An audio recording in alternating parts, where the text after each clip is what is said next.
কোটা সংস্কার নয় বরং শেখ হাসিনার সরকার পতনই ছিল মূল লক্ষ্য। নাগরিক টেলিভিশনকে সাক্ষাৎকারে জানিয়েছেন বৈষম্য বিরোধী ছাত্র আন্দোলনের মুখ্য সমন্বয়ক আব্দুল হান্নান মাসুদ।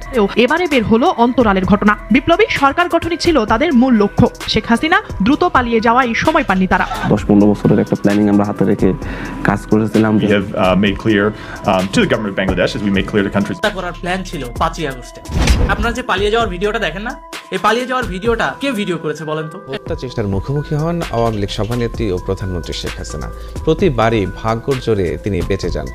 যে কথাগুলো সাবেক প্রধানমন্ত্রী শেখ হাসিনা নিজেই বারবার বলেছেন তখন, যে এটা কোটা বিরোধী আন্দোলন নয়, এটা সন্ত্রাসী আন্দোলন।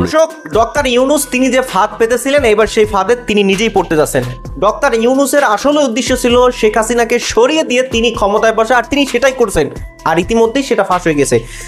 ইউনূস সরকার তিনি এসেছেন সবেমাত্র 100 দিন হয়েছে। সেই 100 দিনের মাথায় যে সমস্ত সমন্বয়করা ছিলেন তারাই এবার আসল তথ্য ফাঁস করতে শুরু করে দিয়েছে। আর তারই ধারাবাহিকতায় এক সমন্বয়ক এবার নাগরিক টেলিভিশনকে তার দেওয়া বক্তব্যে ফুটিয়ে তুলেছেন যে আসল উদ্দেশ্য ছাত্র বা কোটা আন্দোলন নয়, বরং শেখ হাসিনাকে সরিয়ে দেওয়া বা শেখ হাসিনাকে মেরে ফেলা। এবং শেখ হাসিনাকে মেরে ফেলারই প্ল্যান ছিল এবং সমস্ত প্ল্যান এবার ফাঁস হয়েছে। এবং আমেরিকার যে কূটনৈতিক ছিল তারা কিন্তু বিষয়টা ইতিমধ্যেই তারা বুঝতে পেরেছে এবং সেই বিষয়ে বুঝতে পেরে তারা কিন্তু পদক্ষেপ নিতে যাচ্ছে। দর্শক, ভয়ঙ্কর বিপদের মুখে পড়তে যাচ্ছে ইউনূস সরকার এবং শেখ হাসিনার জন্য এটা একটা প্লাস পয়েন্ট। সুতরাং ধরতে পারেন যে শেখ হাসিনা তার ক্ষমতায় পুনর্বহাল হতে যাচ্ছে। এটা আপনার কাছে আসলে খুশির খবর নাকি আপনার কাছে দুঃখের খবর? কমেন্ট সেকশনে লিখবেন। কেনই বা এবার ইউনূস সরকার ফেসে যাচ্ছে, চলুন পুরো বিস্তারিত রিপোর্ট আমাদের কাছে রয়েছে। চলুন আসলে সমন্বয়করা এবার যে মুখ খুলেছেন তাদের দেওয়া তথ্য অনুযায়ী শেখ হাসিনাকে কিভাবে ফাঁসানো হয়েছে এবং ডক্টর ইউনূসের প্ল্যান কিভাবে কাজ করছে সে তথ্যগুলো আমরা একটু দেখে আসি। ভিডিওতে লাইক দিয়ে দিবেন, নিজের মতামত কমেন্ট অপশনে জানাবেন। চলুন আমরা সেই তথ্যগুলো একটু দেখে আসি। আপনারা কি জানেন প্রধানমন্ত্রী শেখ হাসিনাকে 5 ভাবে হত্যা করার প্ল্যান ছিল 5ই আগস্টে। আপনারা যে পালিয়ে যাওয়ার ভিডিওটা দেখেন না, এই পালিয়ে যাওয়ার ভিডিওটা কে ভিডিও করেছে বলেন তো? এটা ভিডিও করেছে আসিফ নজরুলের ভাড়া করা স্নাইপার, যে কিনা এসএসএফ এর চাপে ওই সময় শেখ হাসিনাকে গুলি করতে পারেনি। কিন্তু পরিস্থিতি এতটাই ঘোলাটে ছিল সে ওটা ভিডিও করে রেখেছে এবং আসিফ নজরুলের পরামর্শে শেখ হাসিনার মানহানি করার জন্য সেই ভিডিও ইন্টারনেটে ভাইরাল করে দেয়। হ্যাঁ, আজকে এই টপিক নিয়ে কথা বলবো যে শেখ হাসিনাকে কোন কোন পদ্ধতিতে এই শত্রুপক্ষ মারতে চেয়েছিল। দেখেন, আজকে যে কথাগুলো বলবো আপনাদেরকে, সেই কথাগুলো গোয়েন্দা সংস্থার কাছে অলরেডি আছে। এই কথাগুলো হজম করতে অনেকের কষ্ট হবে, কিন্তু এটাই বাস্তবতা। 5ই আগস্টের সময় যদি কোনো কারণে প্রধানমন্ত্রী নিরাপত্তা সংশ্লিষ্ট কোনো বহিঃসূত্রের সহযোগিতা না পেত, আমি শত্রু বলছি না কিন্তু সূত্র বলছি, স্টেট টু স্টেট ডিপ্লোমেসির অংশ হিসেবে বহিঃসূত্রের কোনো সহযোগিতা যদি না পেত, তাহলে শেখ হাসিনাকে গাদ্দাফির মতো মারা হতো। শেখ হাসিনাকে গাদ্দাফির মতো মেরে তাকে বিবস্ত্র করে সেই ভিডিও ধারণ করে ইন্টারনেটে ছাড়ার পরিকল্পনা দিয়েছিল জামাত বিএনপির গোষ্ঠী।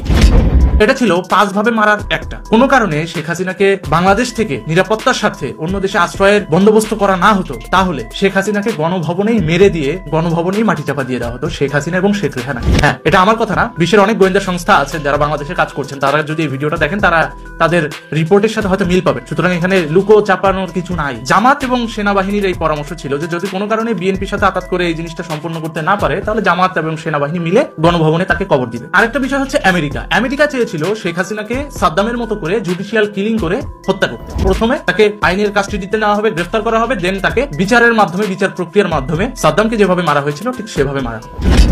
এই ছিল আমেরিকা এবং ইউনুস গংদের প্রস্তাবনা। পরবর্তীতে বিএনপি এবং জামাত মিলে একটা প্রস্তাবনা দিয়েছিল, এভাবে না, গাদ্দাফির মতো করে তাকে পাবলিকের মাধ্যমে আগে পেটানো হবে, বিবস্ত্র করা হবে, তারপরে তাকে উলঙ্গ করে ভিডিও করে সেই ভিডিও অনলাইনে ইন্টারনেটে ছাড়া হবে। এটা ছিল জামাত এবং বিএনপির প্রস্তাব।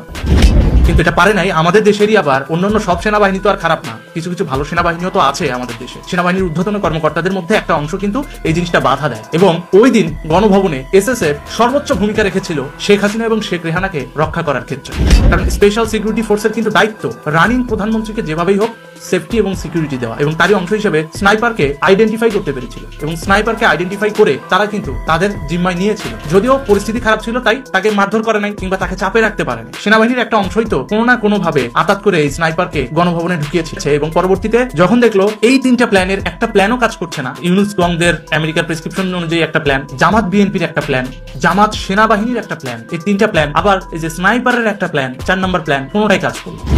5 নম্বরে কি আছে, যখন কোনোটাই হলো না তার মানহানি করে দাও। তখন ওই স্নাইপারকে দিয়ে ওই ভিডিওটা করে যে শেখ হাসিনা পালিয়ে যাচ্ছে, এই ভিডিওটা করে পরবর্তীতে 5 তারিখে ভাইরাল করা হয়, যেটা আপনারা মিডিয়ার বদৌলতে দেখেছেন, অলরেডি ইন্টারনেটে ভাইরাল, যে শেখ হাসিনা প্লেনে উঠছে, হেলিকপ্টারে উঠছে এবং তাকে পৌঁছে দেওয়া হচ্ছে। কোটা সংস্কার নয়, বরং শেখ হাসিনার সরকার পতনই ছিল মূল লক্ষ্য। নাগরিক টেলিভিশনকে সাক্ষাৎকারে জানিয়েছেন বৈষম্য বিরোধী ছাত্র আন্দোলনের মুখ্য সমন্বয়ক আব্দুল হান্নান মাসুদ। বিপ্লবী সরকার গঠনের জন্য আবারও বিপ্লবের কথাও বলেন তিনি। কোটা আন্দোলনের প্রেক্ষাপটেই সাবেক প্রধানমন্ত্রী শেখ হাসিনার পতন হয়েছে বলা হলেও এবারে বের হলো অন্তরালের ঘটনা। বিপ্লবী সরকার গঠনই ছিল তাদের মূল লক্ষ্য। শেখ হাসিনা দ্রুত পালিয়ে যাওয়ায় সময় পাননি তারা। নাগরিক টেলিভিশনে দেওয়া এক সাক্ষাৎকারে এই কথা জানিয়েছেন বৈষম্য বিরোধী ছাত্র আন্দোলনের মুখ্য সমন্বয়ক আব্দুল হান্নান মাসুদ। বলেছেন, কোটা সংস্কার আন্দোলনের সূত্র ধরে সরকার পতন না ঘটলে বিকল্প পরিকল্পনাও ছিল তাদের। 16 তারিখের আগে যদি সরকার দাবি মেনে নিত তাহলে হয়তো বা আমাদের এই আন্দোলনটা, আমাদের এই সংগ্রামটা, যে সংগ্রাম আমরা গণতান্ত্রিক ছাত্র শক্তির ব্যানারে শুরু করেছিলাম, সেই সংগ্রামটা শেষ হয়ে যেত না, সেটা তো চলমান থাকতো। সেটা অন্য একটা পরিকল্পনা, এটা হয়তো পরবর্তী আরেকটা সুযোগের অপেক্ষায় থাকতো। হান্নান মাসুদ জানান, গত 15 বছর ধরেই সরকার পতন ঘটানোর পরিকল্পনা ছিল তাদের। সেই লক্ষ্যে চানখারপুলে একটি বাসায় একসঙ্গে থাকতেন তারা। আমাদের একটা প্ল্যানিং ছিল, 10-15 বছরের একটা প্ল্যানিং আমরা হাতে রেখে কাজ করেছিলাম, যে হচ্ছে বাংলাদেশের প্রতিটি শিক্ষা প্রতিষ্ঠানের শিক্ষার্থীরা একটা জায়গায় ঐক্যবদ্ধ হবে, ছাত্র জনতা মেলবন্ধনের জন্য কাজ করবে, ছাত্রদের অধিকার নিয়ে কথা বলবে, যেখানে রাষ্ট্রীয় যে কোনো ক্রাইসিসে তারাই প্রতিবাদ করবে, একটা বড় ধরনের মুভমেন্ট তৈরি করার জন্য। রাষ্ট্র ব্যবস্থা পুরোপুরি ঢেলে সাজাতে চান এই সমন্বয়ক। তার মতে সে লক্ষ্য পূরণে বাধা হয়ে আসছে বড় বড় রাজনৈতিক দলগুলো। তাই দ্বিতীয় বিপ্লবের কথাও বলেন হান্নান মাসুদ। সেই জায়গা থেকে আমরা যে বাংলাদেশের স্বপ্ন দেখি, সেটা হয়তো বাস্তবায়ন এই বিপ্লবের মধ্যে দিয়ে হতে হবে বাংলাদেশে।